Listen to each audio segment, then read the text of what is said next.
So here at Canon David Garland Place, I'm going to reflect on another little chapter in the obituary of Walter Harding, and it says here, during World War I, he did a great deal of work for soldiers and was responsible for the establishment of Anzac Park, Toowong, where he planted and tended a large number of trees in memory of soldiers. But what it didn't say is that at the same time as he fought valiantly to have Anzac Park established as the preeminent Anzac memorial, Canon Garland and the Anzac Day Committee were busy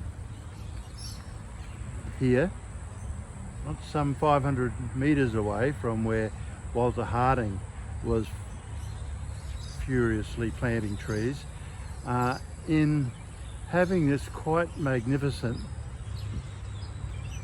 cross of sacrifice and stone of remembrance established here at the Toowong Cemetery, because the Toowong Cemetery was the centerpiece of the Anzac Day ceremonies held and championed by Canon Garland up until the time when Anzac Square was completed in the city.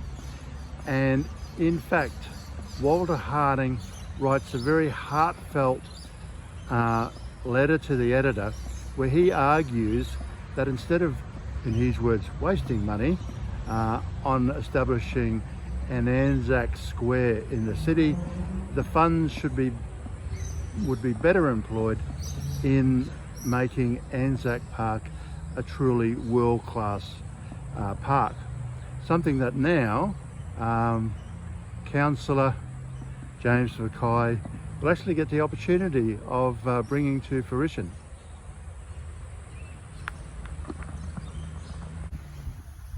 So we're going to officially unveil the sign, and then we're going to have our chaplain do the official dedication. So just pull that on. You want to help with the other side? Ready?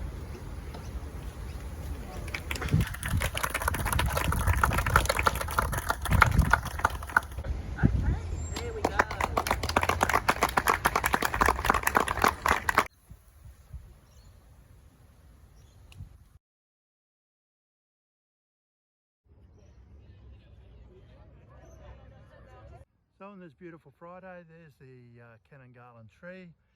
Down below us is the Nurses Memorial Grove, which is coming along beautifully.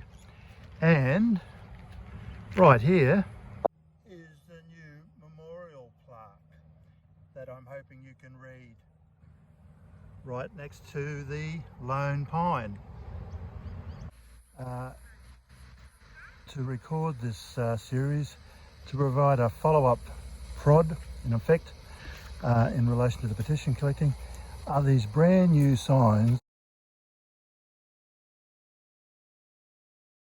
Apologies from Peter Collins, who had planned to be here to talk about the chaplains that could feature in the Defence Chaplains Memorial Grove, but unfortunately circumstances have contrived to really stop us meeting up, and it's a great shame because today is a beautiful day. Now behind us is where goes ahead is what I'm hoping you'll see a beautiful flag flying in the distance down there on the left hand side. The more I learn about him, the more I feel I want to be like him, and I'm so grateful to you for helping me to be the person who understands a bit more about him through the commemoration that you have had of him. So I'm really seriously grateful to all of you. Thank you for coming today, and thank you for bearing witness to my great uncle's memory.